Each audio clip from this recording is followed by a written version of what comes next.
Pulse point FI two wheeler technician நண்பர்கள் அனைவருக்கும் இனிமையான வணக்கங்கள். நான் குழந்தை மக்கி. இந்த வண்டி ஸ்ப்ளெண்டர் BS6. இது என்ன கம்ப்ளைண்ட் பார்த்தீங்கன்னா, வண்டி வந்து ஸ்டார்ட் பண்ணால் சுற்று வாங்கிக்கிட்டே இருக்கும், வண்டி ஸ்டார்ட் ஆகாது. அதனால் நம்ம வந்து பல குழப்பங்களில் இருப்போம். பிக்கப் காயில் பிரச்சனையாக இருக்குமா, பம்பு பிரச்சனையா, இல்லை உங்களுக்கு பாக்கி மற்ற சென்சார் பிரச்சனையா, பவர் காயில் அப்படிங்கிறது இருக்கும். ஓபிடியை போட்டு ஸ்கேன் பண்ணுறோம். ஸ்கேன் பண்ணக்குள்ளே வந்து உங்களுக்கு EOT சென்சார் கம்ப்ளைண்ட் காட்டுது. இப்போ லைன் வருதாங்கிறது 5 வோல்ட் லைன் வருதாங்கிறது சென்சார் லைனை செக் பண்ணுறோம், இன்புட் லைனை.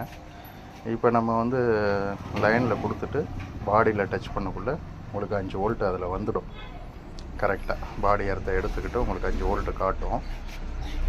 அதனில் அந்த எர்த்து சிக்னல் கரெக்டாக இருக்காங்கிறது இதில் நம்ம செக் பண்ணிக்கலாம்.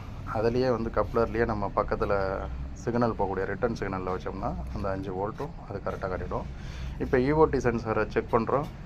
உங்களுக்கு 431 432 ஓம்ஸ் காட்டுது.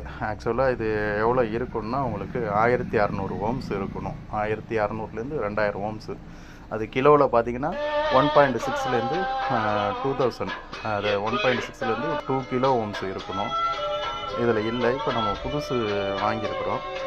அதில் பார்த்தீங்கன்னா உங்களுக்கு தெரியும் எவ்வளோ ரீடிங்னு. 1.6 சுவிட்ச் அவங்க காட்டுது. அது இப்போ நம்ம வண்டியில் வந்து அதை மாட்டிட்டு வண்டி எப்படி ஸ்டார்ட் ஆகுதுன்னு இப்போ செக் பண்ணுறோம். இப்போ வண்டியில் வந்து அதை ஃபிட் பண்ணியாச்சு. EOT சென்சாரை செக் பண்ணிட்டு நம்ம வந்து சாவி ஆன் பண்ணுறோம். ஒரே டச்சில் வந்து வண்டி ஸ்டார்ட் ஆகுது. எத்தனை தடவை ஆஃப் பண்ணி ஆன் பண்ணாலும் ஒரே டச்சில் வந்து ஹெல்ப் இருக்குது. இதுதான் அந்த வண்டியில் கம்ப்ளைண்ட்டு. வேறு எந்த இஷ்யூஸும் இல்லை அதில். இது வந்து தெரியாத நண்பர்களுக்காக ஒரு சின்ன பதிவு. நன்றி, வணக்கம். குழந்தை மக்கி.